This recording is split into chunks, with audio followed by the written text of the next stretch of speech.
Jeepers crepes. That movie, Brandon Pacheco here, your host for Greenlight Cinema. I just finished the most mind-exhausting waste of time of a movie. Let's talk about it on today's episode. I hope banthas don't ever get extinct, because guys, I'm in real big trouble. I pretty much live on the blue milk now. I had blue milk withdrawals the other day. Yeah, those are hard, you know, because you drink regular milk, you know, and you can tell it came from a bovine, not a bantha. It's kind of weird we're talking about Pop-Tarts. I did actually learn something in this movie. Two things. Jerry Seinfeld is not as funny as what I remember, and two, Pop-Tarts were kind of invented to get rid of the middleman of having to deal with the milk guy. So, yeah. Is that really why we got rid of Milkman? That is because they were, I mean, yeah, why have the joke? Getting blue milk wasted tonight. Be like the SpongeBob scene of Gooby Goobers.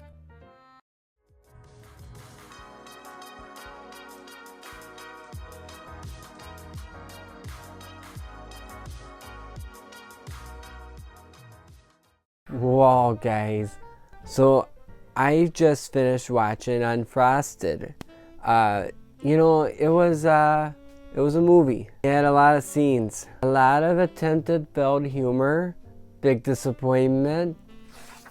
I drew a drawing of Fred Flintstone. Because I like Fruity Pebbles. There's a lot of movie actors and it feels like a really long, unfunny commercial with stupid jokes. You know, I grew up watching and loving Seinfeld and... I like spicy chicken. No, you said George likes spicy chicken. No, I didn't. Yes, you did. You said George likes spicy chicken. You're turning into Jimmy. George is getting upset.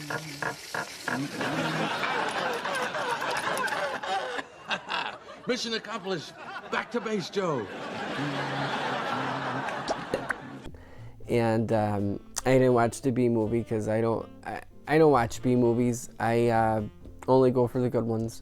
I waited a long time for this movie to come out, and I waited a long time for anything Jerry Seinfeld. Their worst actor had the most lines.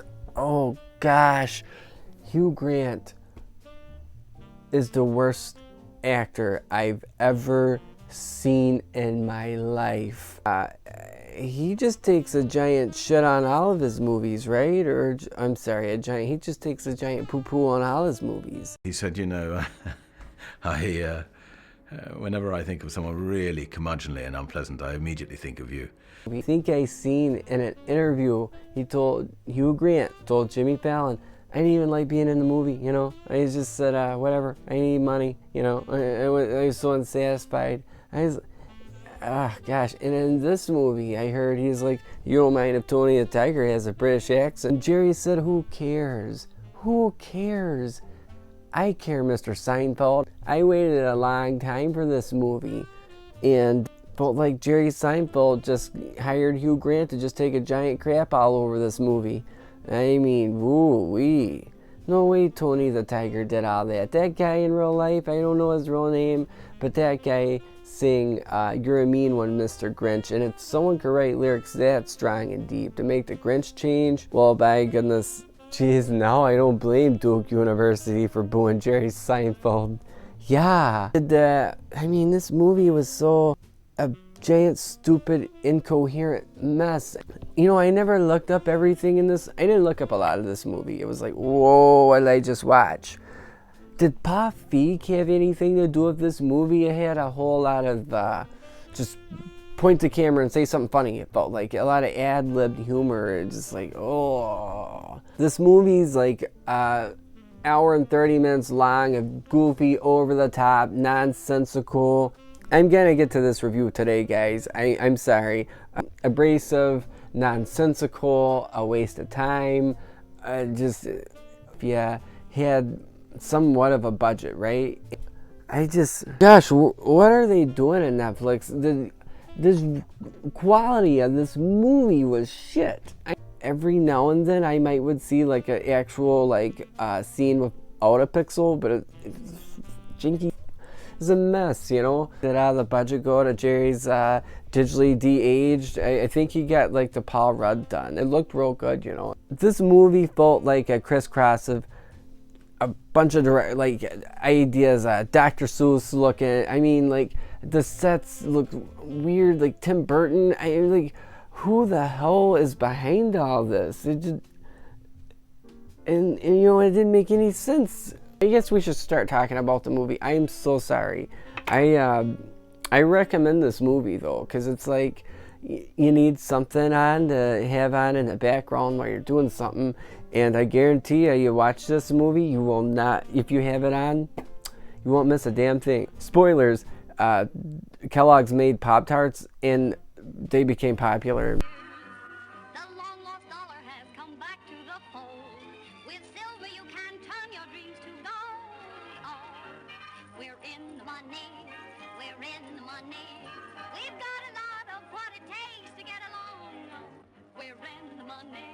And people still eat these great value frosted strawberry toaster pastries. It's sugar and bread designed together to give you, you know, diabetes or just a stomach ache, you know. The thing about Pop-Tarts are, you'll eat them, 30 minutes later, be hungry again, have no energy, no strength, no focus. It's the perfect, you know, oh my gosh. Pop-Tarts are empty filler like this movie. Wow! That's deep. Whew. Okay. I feel like I'd rather talk about anything else but this movie, but it has to be talked about, guys. It's terrible.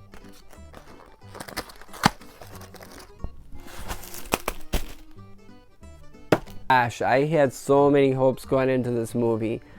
So let's get started here. This movie takes place in the heart of the Midwest, kinda. So this movie takes place in Michigan. You know, not Minnesota, but hey. Yeah, it's Battle Creek, Michigan. We're in a diner and Jerry's talking to a little boy. You know, we live in this town with cereal giants and, you know, have a Pop-Tart. I used to be a very successful comedian. Oh, let me tell you about the story of me in the days of Hollywood. No, he's talking to this boy in the diner. It's real weird at the start of this movie seeing digitally reanimated Philip Seymour Hoffman, or wait, no, I'm sorry, Jim Gaffigan.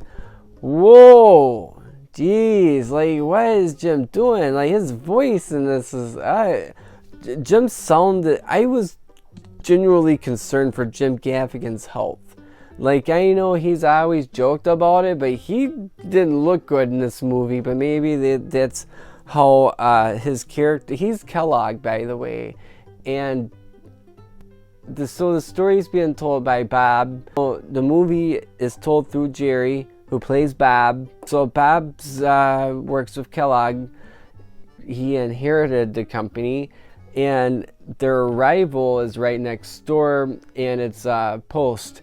And her name is Marge Post. There's like a weird love romance, I guess, for this movie with Amy Schumer as Marge Post, and I don't know, she's like your villain. She's like your villain of the week, you know. It's like she's like, you know, she's trying to be like overly bad, like one for people like, but why question, you know, she questioned my judgment, you're gonna be incinerated, and it's like, oh geez, you know, she's like way over the top. You know, I say she's over the top in this movie, but really everything's amped up and over the top. She looks kind of like, you know, this movie looks like Dr. Seuss along with the Barbie movie with like the colors, which I don't have a problem with, but like, you know, like, and like this movie's correct, told based on a true story. My problem is with that, why stretch reality so bad? You know, I guess it's a family film, but it's like, who is this movie made for? It feels like they're trying to break down and explain every little thing, like, you know, you gotta try and be funny, gotta try and educate, like, you know, like it's like a educational type of, like, they have to stimulate every part of your brain to like make sure you're you know, alert and paying attention. And it's like, oh my gosh, brevity is the soul of wit. Just tell a simple story. Don't, you know, I mean, you know, I guess for Gen Xers and other people, it's like, the 60s, it's so boring. But it's like, well, make a, you know, a crazy Pop-Tart, a filled lab experiment come to life, and now he's a part ravioli man rumbling around. And I'm like, huh? It's like scenes were thrown at you.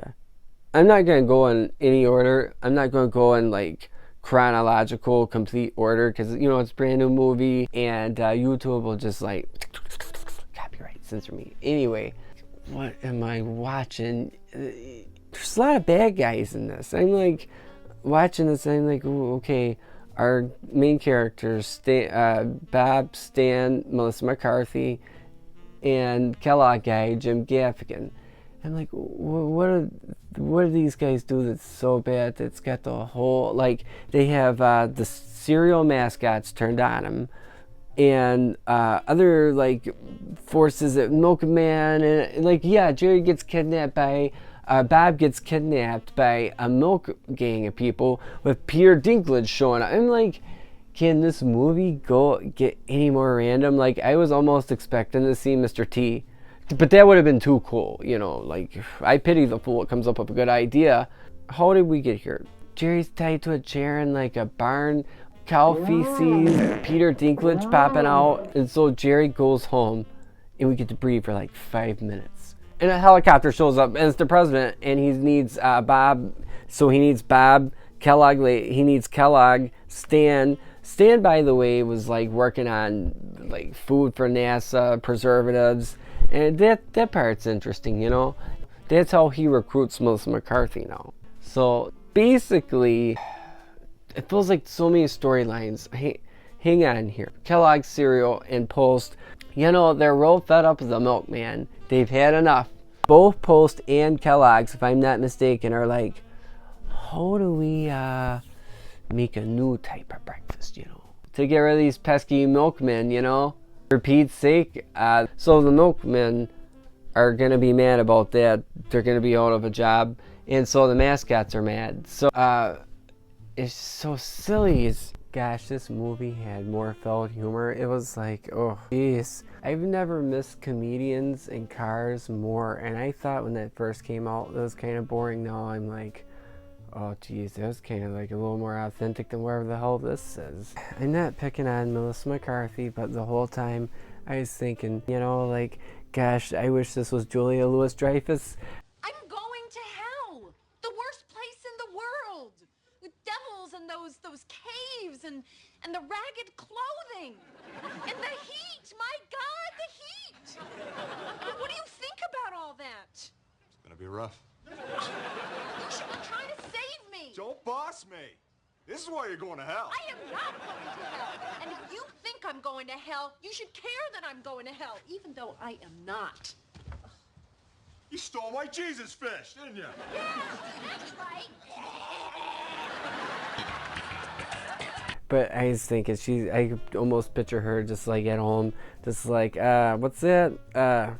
Sorry, I'm too busy polishing off my Emmy. It's like, man, you know, she's too highbrow for this, but I mean, like, honestly, who would have made this humorous, good? Or Hugh Grant just took this movie and crapped all over it. I mean, Whenever I think of someone really curmudgeonly and unpleasant, I immediately think of you. ooh, he was like doing things that I'm pretty sure Tony didn't do, pooping in the highway or some stupid crap. The judge asked him, Hugh Grant, why did he do it? And he's like, I guess I had too much Raisin Bran or too much fiber in my diet. It's like, oh my gosh, who wrote these jokes? I hope it wasn't Jerry.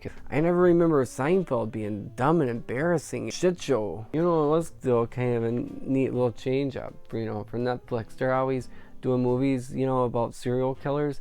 In this case, it's like about the people who kill cereal.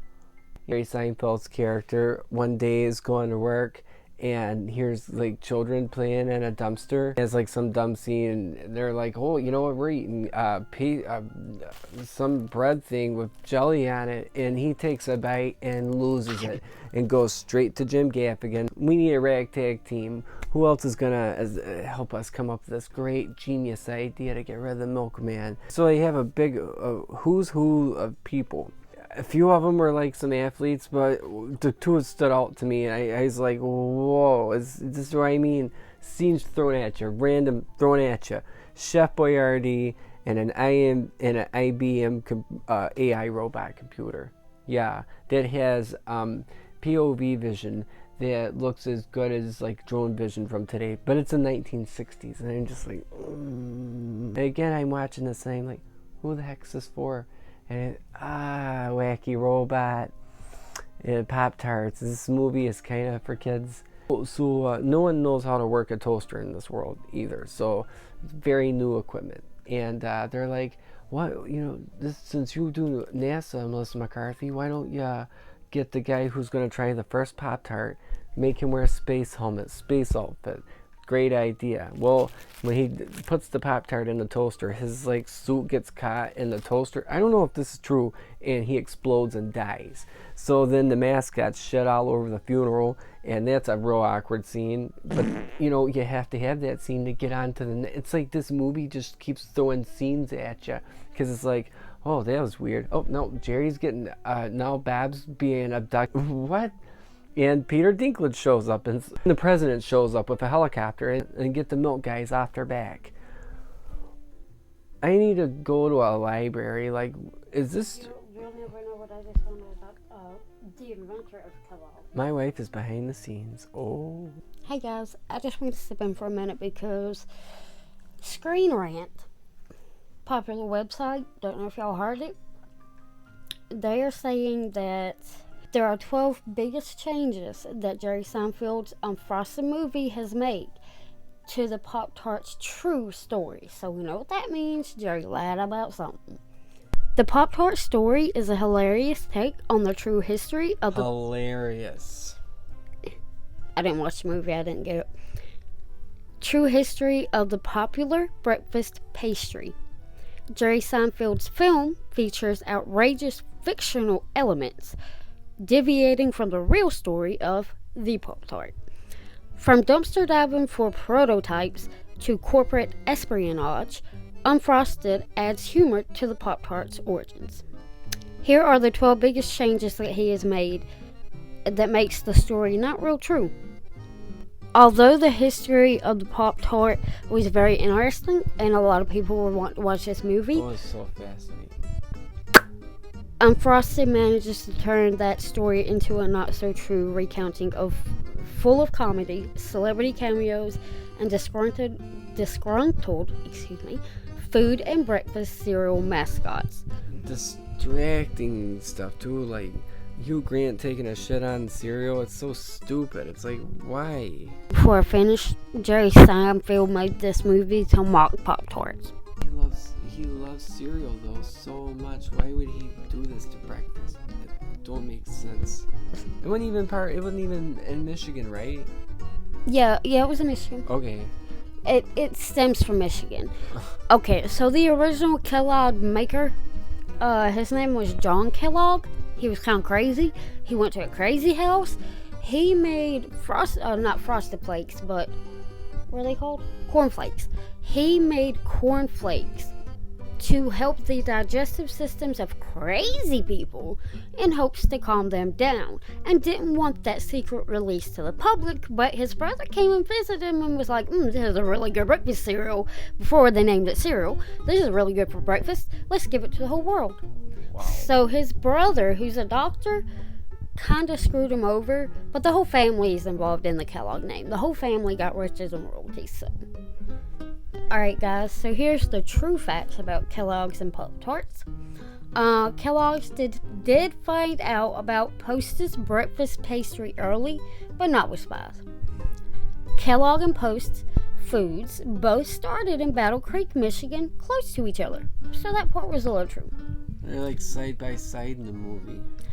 The Pop-Tart name was associated with Andy Warhol's Pop-Tart, not an accident.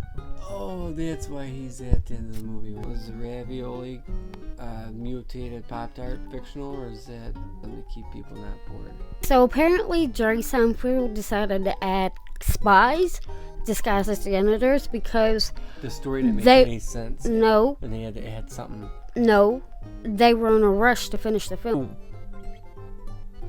Wildly under budget. This movie looks like they were like, just say something funny, point and shoot. Say something funny, Melissa, Jerry, funny, okay, cut. It's like, oh, jeez.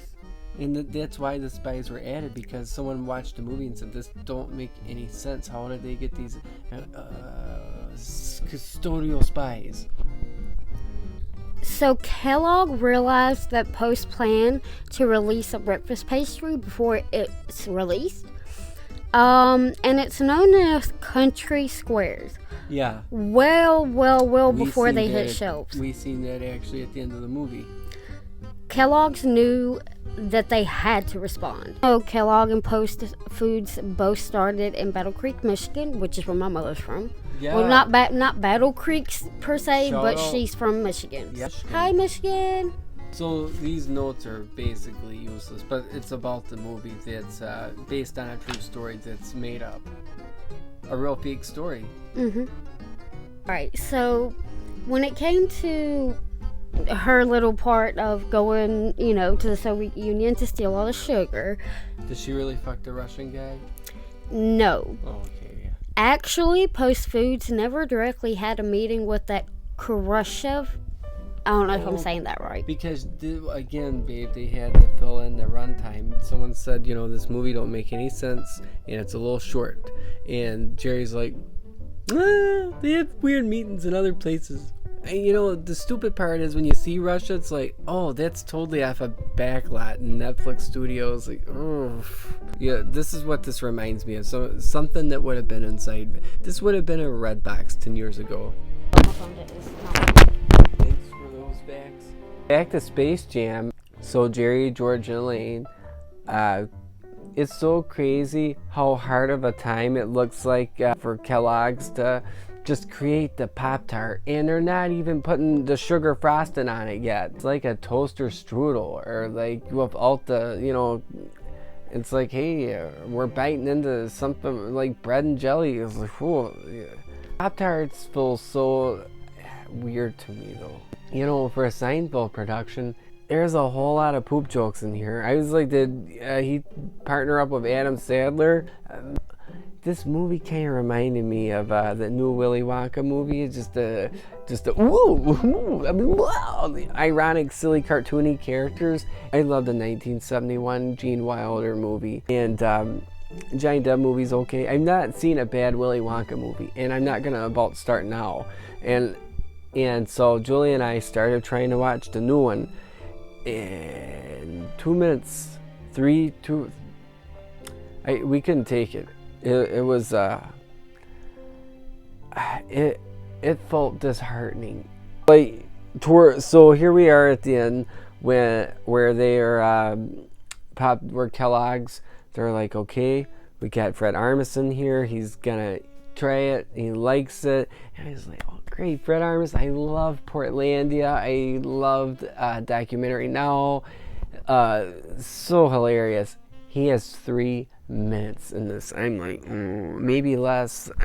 Oh no, it's like a total of like a minute, and which was perfect for my wife. She's like, ugh. I guess what happened was Netflix had like contracts about to expire for these actors, and was like, you want to do a movie of Jerry Seinfeld? And they're like, yeah. So things ramping up, things look good. Brad Armisen said, okay, he's some type of hierarchy that I didn't know, but while all this goes on, why not? Let's just have another random mascot scene of Tony the Tiger, Hugh Grant's character, losing it and being just over the top. I mean, his overacting was atrocious. I heard him tell Jimmy Fallon that he has a lot of kids, so he needs the money.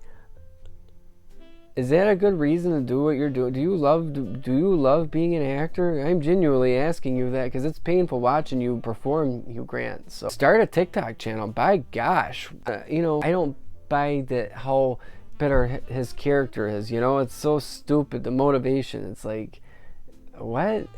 This movie's so weird and out of place. I feel like an AI wrote it. Like it's open AI. Like. OpenAI, I wanna here's some facts about cereal and Pop-Tarts. Make it funny at Jerry Seinfeld, and they're like episode of South Park. Error. Chef Boyardee, though, he was pretty good. You think Italians ever get offended by like our adaptations of like they make a pizza and ravioli, Chef Boyardee or Mario and Luigi. It's like, ooh. Or like The Sopranos. Time is a precious commodity, you know. Don't even waste your time watching this. I mean, if you want to and you need time to pass, but you can eat a Pop-Tart. Write jokes in your head. How did these things get started? I don't know. The invention from Spider-Man and Bob Marley and or whatever. Make whatever narrative you want in life. You know, it's not a good sign when you're watching a movie and it don't even feel like it's taking itself seriously. The biggest flaw in this movie is the characters. Trying to connect with people. I mean, Bob's biggest goal in this is to make Pop-Tarts so he can have AstroTurf. Like, I don't really have much of a recommendation for this film. Watch it at your own risk, you know. That's my review. Have you a Pop-Tart, Netflix and chill, and tell me and watch this movie and tell me what you think about it, guys. Alright guys, thanks for watching. Please like this episode and share it, subscribe this channel, and tell everybody you can about this movie. And by the way, the Pop-Tarts were so successful, believe it or not, that they became a household item. Yeah, Pop-Tarts, empty filler, like the movie, Unfrosted, empty filler. Jerry Seinfeld might be a secret genius there. Yeah, it is a great metaphor. He's a cereal guy anyway.